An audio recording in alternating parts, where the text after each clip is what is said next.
देखो, चारों तरफ अपने दुनिया में जहां तक नजर जाती है नजारे ही नजारे हैं। हर चीज कितनी खूबसूरत है और हर चीज कितनी कलरफुल है ना। जैसे प्रकृति ने इतनी सारी चीजें बनाई हैं, कुछ ग्रीन है, कुछ रेड है, कोई कलरफुल है, कोई मल्टी कलर है, कोई सोता है, कोई खड़ा रहता है, कोई लगातार चलता रहता है, जैसे नदियां हैं। तो इतनी सारी चीजें, इतनी वैरायटी की चीजें हैं हमारे चारों तरफ और इतनी कलरफुल है, उनमें इतनी सारी खूबियां हैं कि हम मतलब साइंस उसे ढूंढता ही रहे अनंत काल तक, उसमें देखता ही रहे कि ये पक्षी है तो ये क्यों उड़ रहा है, ये पहाड़ है तो ये क्यों ऐसे खड़े हैं, ये क्यों ऐसे बन गए हैं, ये नदियां है तो ये ऐसी क्यों होती है। हर नदी की अपनी एक क्वालिटी है, हर फूल की अपनी एक क्वालिटी, हर पेड़ की अपनी एक क्वालिटी है। तो ये सारी चीजें जितनी नेचर ने बनाई है, और उसके बाद हम यानी कि हम एनिमल्स और इतने सारे जानवर, हर जानवर की अपनी क्वालिटी है, हर जानवर एक दूसरे से अलग है। और मजे की बात ये है कि भगवान ने दिया सबको सेम ही सिस्टम है, यानी कि सब जैसे आपने सजीव निर्जीव में पढ़ा था ना, कौन कौन से जीव सजीव हैं, उनके कैरेक्टर बताइए। तो मतलब जो सांस लेते हैं, जो फूड लेते हैं, जो ग्रो करते हैं, जो अपने जैसे बच्चे पैदा करते हैं, कि ये क्वालिटी सेम है, ये सब में है, लेकिन फिर भी हर एक जीव दूसरे से अलग है ना। तो इतनी सारी तरह की चीजें भगवान ने बनाई हैं, मतलब जो भगवान को मानते हैं, मैं तो बहुत मानती हूँ। तो जो भी सारी चीजें हमारी मदर नेचर ने हमें बना के दी है, इंक्लूडिंग वी ऑल्सो। तो ये सारी चीजों के पीछे क्या सीक्रेट है, ये कैसे बनी है। देखो, हम कभी कोई चीज बनाते हैं, मान लो हमने कोई चीज बनाई, ठीक है, शुरू की, तो अगर एक ड्राइंग भी आप बना रहे हो तो एक डॉट से शुरू होता है ना, एक घर आप बना रहे हो तो एक ईंट से शुरू होता है, एक कोई भी चीज बना रहे हो, कोई भी इंग्रेडिएंट बना रहे हो तो वो पहले एक यूनिट आती है उसमें, हर चीज में। तो वही एक यूनिट, वही बेसिक यूनिट, उसी की हम बात करेंगे। तो आज हम बात करेंगे परमाणु और अणु की, यानी वो एक बेसिक यूनिट, एक वन यूनिट जिससे सारी चीजें शुरू होती हैं, और ये इतनी जहां तक नजरें जाती हैं, आपके तमाम नजारे हैं, वो इसी की देन है। यानी कि आज हम उसी के बारे में पढ़ेंगे जो सबका बेस है, यानी कि परमाणु। तो देखो जी, क्या होता है, हमेशा से लोगों को चिल्ल मची रहती है, मतलब कुछ जो बुद्धिमान लोग होते हैं कि ये ऐसा क्यों है, वो वैसा क्यों है, और ऐसा ये है तो फिर दूसरा ऐसा क्यों नहीं है ना। ये सारी चीजें होना भी चाहिए, थोड़ा सा क्यूरियस सबको होना चाहिए। तो होता ये था कि पहले भी लोग ऐसा सोचते थे कि ऐसा ये एक पर्टिकुलर चीज दूसरे से अलग कैसे है, उसके अंदर क्या है। तो थोड़ा रिसर्च चलती रहती थी। तो हमारे यहाँ भी जैसे महर्षि कणाद है, उन्होंने ऐसे खोज करके बताया था कि हर चीज एक छोटे सूक्ष्मतम कण से बनी हुई है। एक जो सूक्ष्मतम कण होता है उससे छोटा कण नहीं बन सकता, और वही एक जो कण है जिससे छोटा हम नहीं कर सकते, उसी से सारी चीजें मिलके बड़ी होती हैं। इस तरह से करके कुछ फंडामेंटल्स दिए थे बाहर भी लोगों ने, यानी कि विदेशों में भी, ग्रीक में भी, जहां से आप बहुत सारी रिसर्च देखते हो वहीं से होती है। बहुत सारे नाम है, ग्रीक लैंग्वेज में इसको क्रोमा कहा जाता है इसलिए क्रोमेटोग्राफी है, ग्रीक लैंग्वेज में फलाने को ये कहा जाता है इसलिए इसका नाम ये है। तो ग्रीक में भी बहुत सारी इन्वेंशंस हुई है। तो वहां पर भी क्या होता था कि लोग इसे मानते थे, ये एक फिलॉसफी थी, है ना। जैसे मैंने अभी कहा कि नेचर, मदर नेचर ने इतनी सारी चीजें हमें दी है, और ये सारी चीजें हमें जो प्रोवाइड है वो सब में एक फंडामेंटल बेस जो है वो सेम ही है। यानी सजीव है तो उसकी ये कैरेक्टरिस्टिक होने चाहिए, निर्जीव है तो ये कैरेक्टरिस्टिक होने चाहिए, मतलब फंडामेंटल सेम है सबका। लेकिन फिर भी कोई भी एक चीज, एक पर्टिकुलर चीज दूसरे से मैच नहीं करती। यहाँ तक कि हर एक जीव, हर एक इंसान एक दूसरे, सबके पास वही दो आंखें, एक नाक और मुंह और हाथ और पैर, यही बेसिक यही है, लेकिन फिर भी कोई एक दूसरे से मैच नहीं करता, है ना। एक्सेप्ट जुड़वा ट्विंस जो होती हैं, उसमें भी 2-3 तरीके के जुड़वा होते हैं, जिसमें भी आइडेंटिकल ट्विंस जो होते हैं वही एक दूसरे से मिलते हैं, बाकी जो 2 टाइप्स होते हैं वो एक दूसरे से नहीं मिलते हैं। ये एक अलग मैटर है, टॉपिक है। तो ये एक फिलॉसफी थी, लोग मतलब बताते थे, अध्यात्म की बातें थी कि मतलब जैसा है एक हर चीज जो है किसी एक यूनिट से बनी हुई है, वो एक यूनिट सभी के बेस में है, और उसी एक बेस से सारी चीजें जो है बनती हैं, पूरा का पूरा स्ट्रक्चर बनता है, और वो जो फंडामेंटल होता है उसको हम दोबारा किसी में विभक्त नहीं कर सकते। तो ये सारी चीजें जब हो रही थी तो कुछ उसमें साइंटिस्ट भी इन्वॉल्व हुए कि क्या बात है, कैसा है पदार्थ ये सब। तो फिर उन्होंने भी ऐसा खोज किया। उसमें से हम पहला नाम देखते हैं लवाइजिए और प्राउड्स का, जिन्होंने पहली बार रासायनिक संयोजन के नियम दिए, है ना। रासायनिक संयोजन यानी कि केमिस्ट्री लेवल पे, यानी कि साइंस के लेवल पे उन्होंने ये चीज जो अभी तक फिलॉसफी में था उसको उन्होंने साइंस में लाया। उसको उन्होंने बताया कि मतलब जो सारी चीजें हैं, जो सारी वस्तुएं हैं, पदार्थ हैं, है ना, जो हम इसको साइंस में क्या बोलते हैं, जब सारी चीजों को पदार्थ, तो ये जो सारे पदार्थ हैं वो उनका जो है वो किसी एक बेसिक यूनिट से बने होते हैं, ठीक है। और जो वो बेसिक यूनिट होता है उसके लिए उन्होंने दो तरह का नियम दिया, एक दिया द्रव्यमान संरक्षण का नियम और एक दिया स्थिर अनुपात का नियम। यानी कि उन्होंने ये बताया कि कोई फंडामेंटल यूनिट होता है, हर पदार्थ में होता है भाई, वो तो भी मास लेवल पर है ना, कि हाँ ये जो इतना बड़ा सा हमें दिख रहा है, आयरन दिख रहा है या वुड दिख रहा है या गोल्ड दिख रहा है या सिल्वर दिख रहा है, कॉपर दिख रहा है, फेरस हर चीज जो है वो एक अमाउंट में ही तो उन्हें दिख रही है। तो वो उसमें क्या है कि द्रव्यमान संरक्षण का नियम मतलब कि उसका जो द्रव्यमान है, जो उसका, जैसे कि हम वाटर है, वाटर में क्या है कि दो परमाणु यानी H2O मिलके बन रहा है। हाँ, तो इसमें हम जितना हाइड्रोजन मिला रहे हैं, पता है हाइड्रोजन एक अलग परमाणु है, ऑक्सीजन एक अलग परमाणु है, लेकिन उसके मिलाने से हमें वाटर मिल रहा है, हमें वाटर मिलता है। तो उसमें क्या उन्होंने ये कहा कि जितना हम रेशियो में हाइड्रोजन मिला रहे हैं, हाइड्रोजन का जितना द्रव्यमान है, ठीक है, यहाँ मान लो X द्रव्यमान हाइड्रोजन का है प्लस Y द्रव्यमान ऑक्सीजन का मिला है, अमाउंट, इसको आप अमाउंट मान लीजिए। द्रव्यमान वैसे आपके लिए इतना टिपिकल वर्ड नहीं होना चाहिए। जितने अमाउंट में आप जितने मिलीग्राम या ग्राम हाइड्रोजन एक्स चीज मिला रहे हैं और जितने ग्राम या मिलीग्राम में वाई चीज मिला रहे हैं, उतना दोनों आपका जो नया प्रोडक्ट यहाँ पर बनेगा वो एक्स ग्राम प्लस वाई ग्राम जो होगा, इतना जितना आपने मिलाया होगा उतना यहाँ पर मिलेगा। यानी मान लीजिए 2 ग्राम आपने एक्स मिलाया और 3 ग्राम आपने वाई मिलाया, तो जो आपका प्रोडक्ट बनेगा वो 2 और 3 जोड़ के यानी 5, यानी कि जो आपको आउटपुट मिलेगा वो 5 ग्राम मिलेगा। यानी कि जितना इस तरफ है, जो रिएक्टेंट है उस तरफ है, उतना ही द्रव्यमान हमें बाद में मिलेगा। ये नहीं हो जाएगा कि भैया हमने दिया तो आपको 2 लाख था लेकिन आपने उसको 180 करके वापस किया, नहीं, नेचर ऐसा नहीं करता।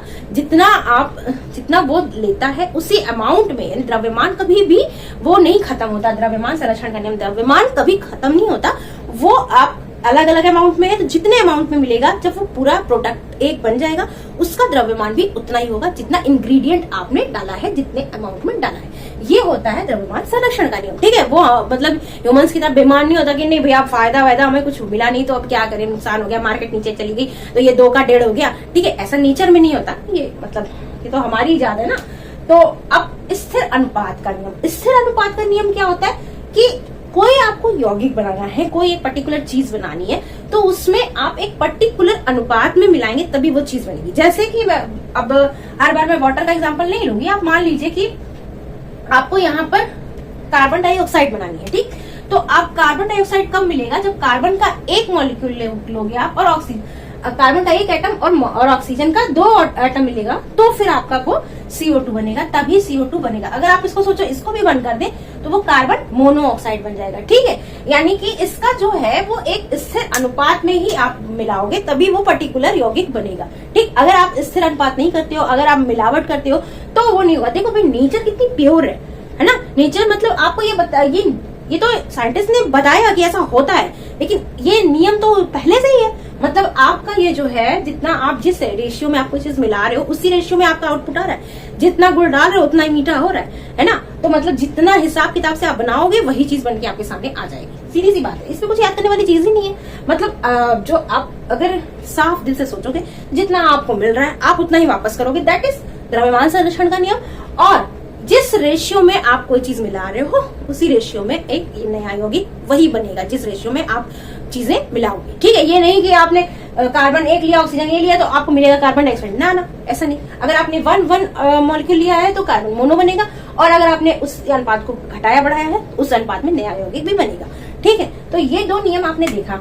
अब इसी 2 नियम के बनने के बाद क्या हुआ कि डाल्टन आए। सबसे पहले जो डाल्टन थे उनको ही यहाँ पर माना जाता है कि उन्होंने सबसे ज्यादा वर्क किया है परमाणु के संरचना के बारे में, खोज के बारे में, सबसे पहला वर्क। तो डाल्टन ने परमाणु का सिद्धांत दिया था जो कि बहुत ज्यादा जस्टिफाई करता था द्रव्यमान संरक्षण के नियम को और स्थिर अनुपात के नियम को। अब इन्होंने ये बता दिया तो लोग मानेंगे क्यों भाई, हम क्यों मान लें कि ऐसा होता है। हाँ, हमें तो साइंस के में तो क्या है, हर चीज का सबूत दो, ठीक है। तो डाल्टन का जो परमाणु सिद्धांत था वो बहुत ज्यादा इसको जस्टिफाई करता था। डाल्टन के परमाणु के सिद्धांत में क्या क्या था? अच्छा, तो डाल्टन के परमाणु के सिद्धांत में बहुत सारे पॉइंट्स थे जो हम 1 by 1 डिस्कस करेंगे। जैसे सभी द्रव्य परमाणु से निर्मित होते हैं, मतलब उन्होंने ये बताया, ये खोजा कि मतलब हाँ भाई ठीक, सही बात है, ये बात है, एक फैक्ट है कि जितने भी द्रव्य हैं, जितने भी पदार्थ हैं, उन सब में क्या है, एक बेसिक यूनिट है जिसको उन्होंने एक नाम दे दिया परमाणु, ठीक है। वैसे ये नाम वहां पर और भी लोग, इसे दार्शनिक लोग भी बोलते थे, वही नाम इन्होंने भी एक्सेप्ट कर लिया कि हाँ वो परमाणु है, ठीक है। तो उन्होंने एक नाम आइडेंटिफाई कर दिया कि हाँ दैट इज अ परमाणु, जिससे कि सारे द्रव्य मिलके बने हुए हैं।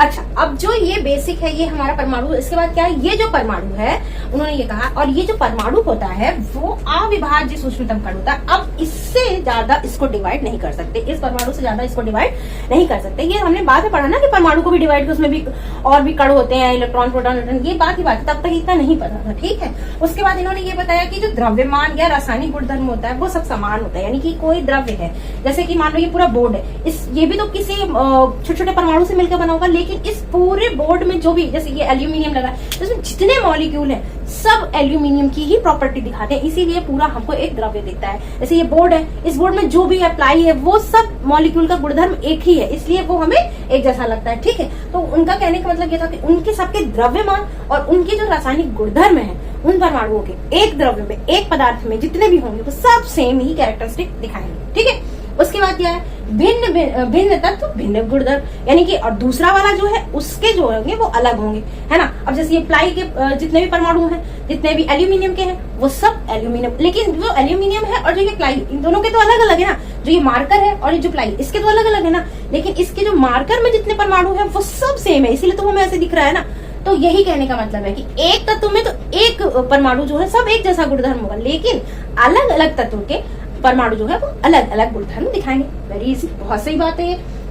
अब उसके आगे उन्होंने क्या कहा, परमाणु पूर्ण संख्या के अनुपात में संयोग करता है। जो परमाणु होते हैं, एक जो परमाणु होता है वो दूसरे से भाई नया तरीके का कुछ बनाना है या अपने ही तरीके का कुछ बनाना है, तो वो जब एक दूसरे के साथ मिलेंगे वो पूरी पूर्ण संख्या के रूप में ही मिलेंगे, आधे आधे में नहीं कि 1.5 ये मिलाया है और 3.2 ये मिलाया है, ऐसा करके नहीं, वो पूरी पूर्ण संख्या की, आइदर 1 आइदर 2 आइदर 3 ऐसे करके ना, मतलब 1 और 1 मिलाएंगे तो CO बनेगा, और C और मतलब 1 और 2 का रेशियो करेंगे तो CO2 हो जाएगा, है ना। इस तरह से यौगिक में परमाणुओं की सापेक्ष संख्या एवं प्रकार निश्चित होता है। अब यौगिकों में जो होता है वो परमाणुओं की जो संख्या होती है और उनका प्रकार वो निश्चित होता है। जैसे कि आपको H2O, आपको NaCl बनाना है, ठीक है, तो उसका एक निश्चित रेशियो होना चाहिए, एक Na लीजिए, एक Na का वो लीजिए परमाणु, एक Cl का लीजिए, और अगर H2O लेना है तो उसके लिए निश्चित है, अगर CO2 लेना है तो उसके लिए निश्चित है, NH3 लेना है तो उसके लिए निश्चित है। यानी कि अगर आपको कोई एक निश्चित परमाणु या यौगिक बनाना है, ठीक, परमाणु तो नहीं बना सकते, एक निश्चित यौगिक बनाने के लिए जो परमाणुओं की संख्या होगी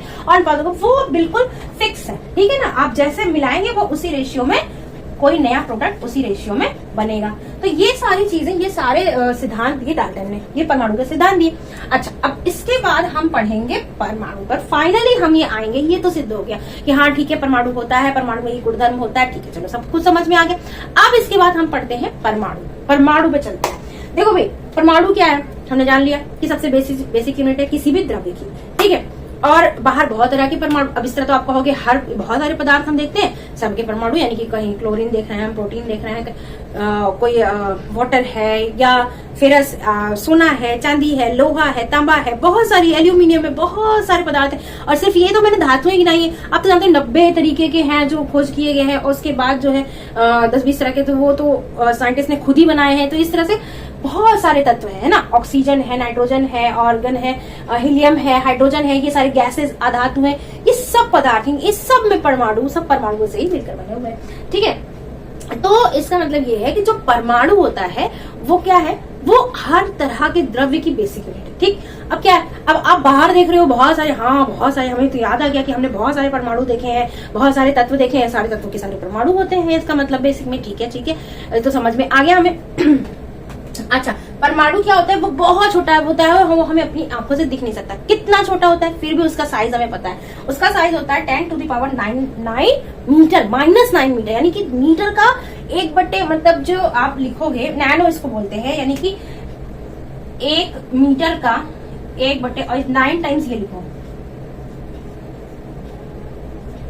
इतना भाग जो होता है वो होती है एक परमाणु की त्रिज्या। इतना छोटा होता है ये परमाणु, हमें दिख ही नहीं सकता, बहुत हजारों परमाणु मिलेंगे तो जाके एक पेपर का एक शीट जो होता है उतना पतला सा एक, मतलब आपको एक लेयर दिखेगा परमाणुओं का, इतना छोटा एक परमाणु होता है, ठीक है।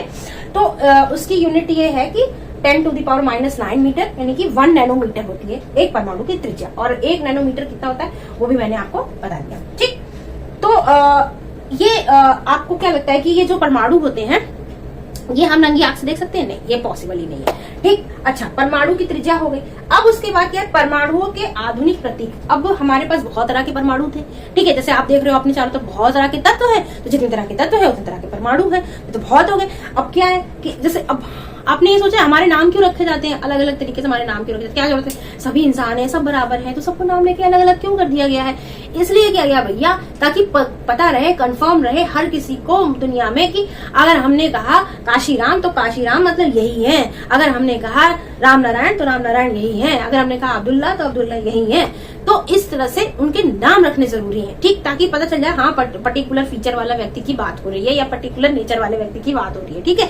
उसी तरह से बहुत सारे तत्व थे, तो अब उनका नाम रखना था कि हाँ ये ऐसा है, ये सबका। तो डाल्टन ने कुछ नाम रखे, कुछ लोगों ने, साइंटिस्ट ने उनकी नाम जो है उसका उस जगह पे जहाँ जिस जगह पे वो पाए गए उस जगह के हिसाब से रखे। कुछ के गुणधर्म के, जैसे गोल्ड है, गोल्ड येलो कलर का होता है, तो ग्रीक में जो येलो कलर जिसको प्रदर्शित करता है उस हिसाब से इसका नाम रखा गया।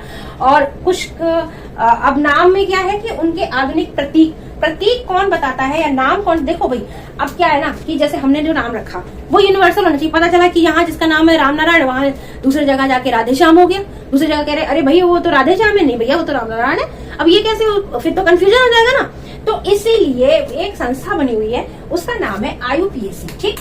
IUPAC एक संस्था बना दी गई है जो कि सारे जितने भी परमाणु, जितने भी अणु हैं, उन सबके नाम और उनके प्रतीक डिसाइड करेगी। भैया फलाने का नाम राम नारायण ही है, ठीक है, और फलाने का नाम अब्दुल्ला ही है, ये पूरी दुनिया में जहां जाएंगे अब्दुल्ला ही कहलाएंगे। तो इस तरह से IUPAC ने भी सबके सारे परमाणुओं के नाम और प्रतीक डिसाइड कर दिए। जैसे कि उनका, जैसे किसी का नाम है कैल्शियम, जिसका नाम है, ठीक है, अब क्या है कैल्शियम इसका नाम है, तो इसका एब्रीविएशन क्या रख दिया, CL, यानी कि जो उसके नाम का पहला अक्षर है वो कैपिटल और उससे मिलता जुलता कोई आगे का है उसको स्मॉल कर दिया। अब फेरस है तो FE, और एल्यूमिनियम है तो AL, ठीक है, ऐसे करके, यानी पहला अक्षर कैपिटल और दूसरा स्मॉल, ये भी है, ठीक। अब इस तरह से अब कुछ है, जैसे हाइड्रोजन का तो हम सिर्फ H लिखते हैं, और हाइड्रोजन की जैसा हीलियम भी है उसमें भी H ही आता है, तो उसका H और E एक और लगा लो भैया, नहीं तो HS दोनों का मतलब भैया H तो हमारा नाम है, नहीं H तो हमारा नाम है, बड़ा हो गया कंफ्यूजन। तो चलो भाई तुम्हारे नाम के आगे HE लगा दे, तुम मीडियम हो तो एक चीज और लगा लो, पहचान बन जाएगी तुम्हारी, है ना, कि तुम यहाँ काला मस्सा लगा लो, तुम्हारी उससे अलग हो जाएगी। तो वैसे यहाँ पर हाइड्रोजन और हीलियम का दोनों का जो है प्रीफिक्स क्या H है, तो उसमें क्या कर दिया हमने भैया, चलो तुम्हारा H के आगे एक E लगा लो, तो हमें बस पता चल जाएगा, हमें कौन सी टेंशन, ठीक है। तो इस तरह से कौन डिसाइड करेगा, तो IUPAC डिसाइड करती है। ये वर्ड में जितने भी नए तत्व या जो भी होते हैं उन सब के नाम और उनके प्रतीक ये डिसाइड करती है, ठीक है, यहाँ तक हमें समझ में आया। अब होता है अणु। अब अणु होता है, परमाणु क्या है, परमाणु सबसे सूक्ष्मतम इकाई है, ठीक। अब जब कई परमाणु मिलते हैं तो वो अणु बनाते हैं, ठीक है। अणु आपका क्या हो सकता है, अणु कोई भी यौगिक भी हो सकता है और अणु एक तत्व भी हो सकता है, जैसे ऑक्सीजन हो गया, क्लोरीन हो गया, ये तत्व है, सिंगल है, तो इनका ये भी एक अणु है। और NaCl बन गया, दो तत्व मिलके एक यौगिक बना लिए, उसका भी एक अणु हो गया। तो इस तरह से अणु क्या होता है, परमाणुओं के मिलने से जो स्थिर संरचना बनती है उसको हम अणु कहते हैं। अणु हमेशा स्थिर होता है, जबकि ये जो परमाणु है ये रिएक्टिव होता है, ठीक है, परमाणु हमेशा यहाँ वहां घूम घूम के रिएक्शन करता रहता है, ठीक है। तो इस तरह से जो अणु होते हैं वो दो तरह के हो सकते हैं, या तो तत्व हो सकते हैं या तो वो यौगिक के हो सकते हैं। अब तत्वों के अणु, यानी वही मैंने बताया, तत्वों के अणु यानी कि कोई तत्व है उसके अणु, जैसे ऑक्सीजन का अगर हमने 2 मिलाया है मॉलिक्यूल तो ये ऑक्सीजन बनेगा, और 3 मिल रहा है तो वो क्या बन जाएगा, ओजोन बन जाएगा। इसी को बोलते हैं तत्वों के अणु। तत्वों के मतलब कितने परमाणु मिलने से वो बन रहा है उसका अणु, वो उसका गुणधर्म बताएगा, ठीक है। अलग अलग तत्वों के अणुओं के अलग अलग गुणधर्म होते हैं, जैसे ऑक्सीजन का अलग गुणधर्म है, ओजोन का अलग गुणधर्म है, अलग कैरेक्टर है, अलग काम है, ठीक है। तो इस तरह से क्या है कि हमने देखा कि जो परमाणु है वो तो सबसे छोटी यूनिट है, लेकिन वो क्या होती है, हमेशा इधर उधर भटकती आत्मा रहती है, और जो उनके मिलने से जो स्थिर बनता है, यानी कि जो बिल्कुल सैचुरेटेड फॉर्म में होता है, वो होता है हमारा अणु। अणु रिएक्शन नहीं करता, परमाणु रिएक्शन करता। इसके बाद आप और भी देखोगे कि परमाणु में भी इलेक्ट्रॉन रिएक्शन करता है, प्रोटॉन नहीं करता। उसमें 3 तरह के सब पार्टिकल होते हैं कि इलेक्ट्रॉन, प्रोटॉन, न्यूट्रॉन। तो प्रोटॉन और न्यूट्रॉन भी रिएक्शन नहीं करता, रिएक्शन सिर्फ क्या करता है, इलेक्ट्रॉन करता है, ठीक है। तो भैया अब इसमें क्या है, यौगिक के अणु जैसे NaCl, H2O, ये सारे यौगिक है, और इसके एक मॉलिक्यूल जो है, एक जो पहला एक सैचुरेटेड फॉर्म में जो होता है वो होता है उसका अणु, ठीक। अब हम आते हैं आयन पे। अब आयन क्या चीज है, जैसे कि कोई एक तत्व है या यौगिक है, उसमें से एक इलेक्ट्रॉन बाहर चला गया या उसके ऊपर एक इलेक्ट्रॉन आ गया, तो क्या हो जाएगा? जैसे NH3+ है, ठीक, ये एक यौगिक है NH3। अब NH3 के ऊपर प्लस चार्ज क्यों लगा? क्योंकि इसके आगे जो जुड़ा था वो चला गया और उसके साथ इसने एक इलेक्ट्रॉन दे दिया, तो इसके ऊपर धन आयन। देखो आयन क्या होते हैं? दो तरह के होते हैं, ठीक है। जैसे दो तरह के लोग होते हैं, एक लोग तो कई तरह के होते हैं, लेकिन मैं बता रही हूँ जैसे कि दो वैरायटी ले लेते हैं। कुछ लोग भाई अमीर हैं, ठीक है, और कुछ थोड़ा कम अमीर है। देखो अमीरी और गरीबी क्या होती है? वो दिल से होती है, नियत से होती है। कोई पैसे कभी किसी को पूरे नहीं पड़ते। कोई ये कहते मेरे पास बहुत पर्याप्त पैसा है, मैं तो बहुत अमीर हूँ, ऐसा नहीं होता। हमेशा उसका रहता है कि ये नहीं है मेरे पास, अब ये होना चाहिए तब मैं अमीर हो जाऊंगा, ये नहीं अब ये होना चाहिए तब अमीर। मतलब मैं 10 लाख कमा रहा हूँ, 10 नहीं 50 लाख होना चाहिए पर मंथ, 50 नहीं 1 करोड़ होना चाहिए। देखो वो तो 100 करोड़ का उसका टर्नओवर है, मेरा तो 1 ही करोड़ का है, मैं तो बहुत गरीब हूँ। तो इस तरह से ना, और क्या है जिनकी, और कुछ लोग दूसरी मानसिकता के होते हैं। मतलब कुछ का क्या होता है, यार बताओ मेरी सैलरी यार 10,000 से सीधा 25,000 हो गई, मतलब सोचो दोगुना से ज्यादा बढ़ेगी। वाह यार मैं तो बहुत रईस आदमी हूँ भाई, देखो मुझसे कितने गरीब लोग हैं, मैं तो बहुत लग्जरियस लाइफ जीता हूँ। तो ये सब दिमाग का खेल है, ठीक है। तो उसमें से कुछ लोग होते हैं जो दूसरों को देते हैं, जैसे कि अभी हमारे रतन टाटा जी चले गए, वो अपनी प्रॉपर्टी का आधे से ज्यादा हिस्सा लोगों को दान करते गए, और वो हमेशा दान पुण्य करते थे। जितना प्रॉफिट होता है, उन्होंने कोरोना में भी किसी एम्प्लॉय को अपने निकाला भी नहीं, किसी की सैलरी भी नहीं रोकी। तो क्या होता है, ऐसे लोग होते हैं जो देते रहते हैं, मतलब हमेशा दे देते हैं। तो वो क्या होता है, धनी, जो दे दिया वो तो धनी है ना भाई। तो उसका क्या होता है कि जो इलेक्ट्रॉन देता है वो क्या होता है, धनायन होता है, ठीक। जैसे कि सोडियम, ये होता है धनायन, जो दे दे इलेक्ट्रॉन अपना, हाँ ले जाओ मौज करो खुश रहो। और जो इलेक्ट्रॉन लेता है वो होता है ऋण आयन, यानी कि जो ले रहा है वो तो ऋण होता है ना, जैसे हम ऋण लेते हैं उसको डेब्ट बोलते हैं जो, तो उसको हम बोलते हैं ऋण आयन। जिसने इलेक्ट्रॉन ले लिया वो ऋण आयन। तो आयन दो तरीके के होते हैं, एक धनायन एक ऋण आयन। तो तत्वों में भी होते हैं, यौगिक में भी होते हैं। जैसे कि NaCl, NaCl क्या है, एक यौगिक है आपका, ठीक है। NaCl एक यौगिक है, और जब इसको हम पानी में घोल देते हैं तो क्या होता है, हम वो अलग, ठीक। तो Na अलग हो जाता है, धनायन बन जाता है, और Cl क्या होता है, ऋणायन बन जाता है। तो इस तरह से आयन दो तरीके के होते हैं, धनायन और ऋणायन। तो देखो भैया आपने अब क्या सोचते हो कि ये सिर्फ बाहर की दुनिया में होता है, ये जितनी कहानी है ये बाहर की दुनिया में होता है? आपने एक सुक्ति सुनी होगी, यथा ब्रह्मांडे तथा पिंडे, यानी कि जैसा ब्रह्मांड में है वैसा हमारे शरीर में है। इसका क्या मतलब हुआ? मतलब ये हुआ कि जैसा आप अपने बाहर की दुनिया में देख रहे हो वैसा ही हमारे अंदर पूरी दुनिया है ना। अब अगर हमारे अंदर पूरी दुनिया है तो इसका मतलब है कि ये जितनी चीजें हैं वो सब हमारे अंदर भी चल रही हैं। हमारे अंदर भी आयरन है, हमारे अंदर भी कैल्शियम है, हमारे अंदर भी वाटर है, आयरन है, और हर चीज जो हम, जिंक है। आपने पढ़ाई होगा कि हमारे अंदर माइक्रो न्यूट्रिएंट्स हैं, मैक्रो न्यूट्रिएंट्स हैं, कार्बन है, ऑक्सीजन है, हर चीज है हमारे अंदर, नाइट्रोजन है, हर चीज है।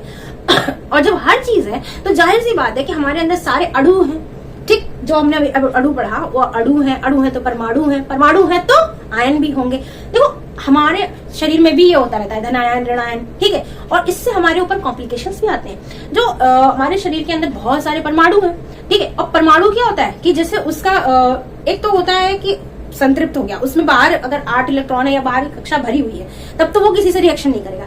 लेकिन अगर उसमें इलेक्ट्रॉन कम है या ज्यादा है तो वो भटकती आत्मा, मतलब अपने आप को संतृप्त करने के लिए यहाँ वहां भटकता ही रहता है। वैसे हमारे शरीर में क्या होता है कि जो कुछ ऐसी क्रियाएं हैं, कुछ जैसे भाई लीवर में कुछ प्रक्रिया चल रही है कुछ भी, तो वो क्या होते हैं, ऑक्सीडेंट्स बनाते हैं, ठीक है। आपने एक टर्म सुना होगा एंटीऑक्सीडेंट, है ना। तो हमारे शरीर में ऑक्सीडेंट और एंटीऑक्सीडेंट दोनों होते हैं। देखो हमारा जो शरीर है वो पूरा, जैसा ब्रह्मांड बाहर की दुनिया भगवान ने बनाई है वैसे ही पूरी दुनिया हमारे अंदर बनाई हुई है। वो सारी चीजें हमारे अंदर अपने आप, उसको बैलेंस करने के लिए जो ऑक्सीडेंट है उसको बैलेंस करने के लिए एंटीऑक्सीडेंट है। और एंटीऑक्सीडेंट क्या करता है, जितने भी फिजूल के आयन है बन गए हैं किसी रिएक्शन के दौरान, ठीक है, धनायन ऋणायन कुछ बन गए, तो एंटीऑक्सीडेंट क्या करता है, उससे रिएक्शन कर देता है, हाँ भाई चल इधर आ, तुझे क्या चाहिए, तुझे इलेक्ट्रॉन चाहिए, इसलिए भटक रहा है, इसलिए दूसरे को परेशान कर रहा है। जो लोग काम कर रहे हैं उन्हें परेशान कर रहा है, जो आयन काम में लगे हुए हैं, एनर्जी लेके जा रहे हैं या कुछ लेके जा रहे हैं, प्रोटीन के, कार्बोहाइड्रेट के मॉलिक्यूल्स लेके जा रहे हैं, ऑक्सीजन लेके जा रहे हैं, उनसे तू झगड़ा कर रहा है। तुझे आयन, तुझे इलेक्ट्रॉन चाहिए, मैं देता हूँ। एंटीऑक्सीडेंट ये काम करते हैं। उससे जो परेशान करने वाले ऑक्सीडेंट्स बनते हैं हमारे शरीर में, उनको क्या चाहिए, उनको इलेक्ट्रॉन्स चाहिए, उनको इलेक्ट्रॉन मिल गए, वो शांत हो गए, वो फिर परेशान नहीं करते। लेकिन परेशानी कब होती है, जब इसका हमारे अंदर बैलेंस बिगड़ जाता है, किसका, ऑक्सीडेंट्स का और एंटीऑक्सीडेंट्स का।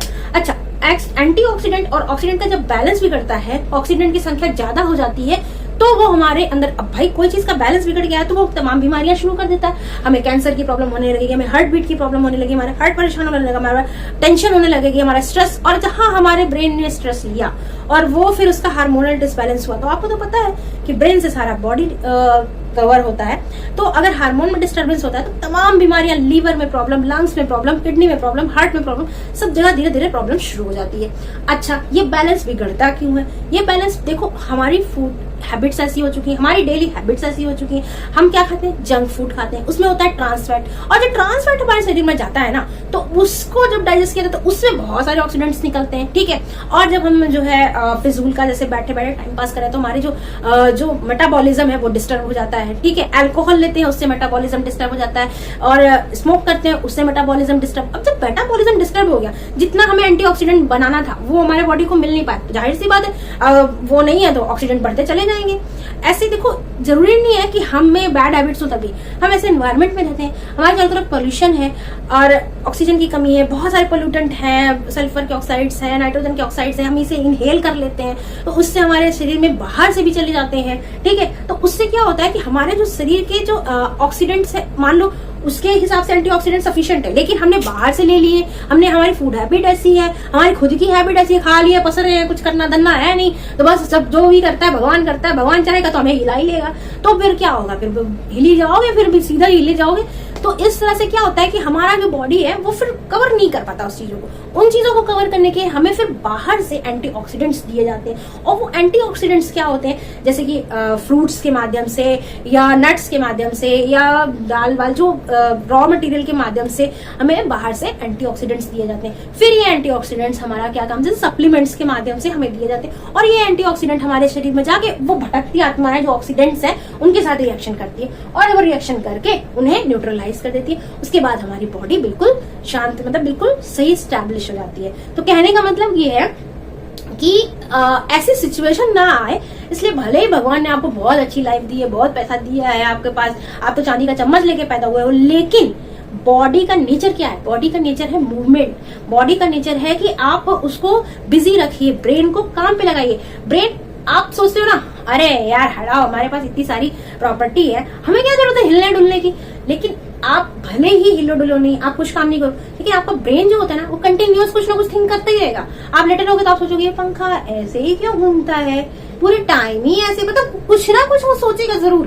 तो इससे अच्छा कुछ प्रोडक्टिव सोचो। वो धीरे धीरे नेगेटिव सोचने लगेगा, यार मुझे मच्छर बहुत काटता है, यार मुझे ये ऐसा क्यों लगता है। हाँ, तो उससे क्या होता है, आपका जब आप कुछ नहीं कर रहे हो, आप अपने दिमाग को प्रोडक्टिव काम में नहीं लगा रहे हो, तो वो कुछ नेगेटिव, और जहां नेगेटिव थॉट आने शुरू होते हैं ना वो रिपीटेडली आते जाते हैं, और जब नेगेटिव थॉट्स आते हैं ना तो कॉर्टिसोल आपके दिमाग से रिलीज होता है, और वो कॉर्टिसोल क्या होता है, जब उसकी इंटेंसिटी बढ़ती जाती है ना तो पूरी बॉडी का सिस्टम आपका धीरे धीरे गड़बड़ाने लगता है, आपका मेटाबॉलिज्म बिगाड़ देगा, आपके हार्मोन इम्बैलेंस कर देगा, फिर धीरे धीरे तमाम बीमारियां हो जाएंगी। मैं तो सोते सोते ही बीमार हो गया, मैं तो खाते खाते ही बीमार हो गया, मैंने तो ऐसा कुछ किया ही नहीं, मैं तो सिर्फ चिप्स और कोक ही पीता हूँ।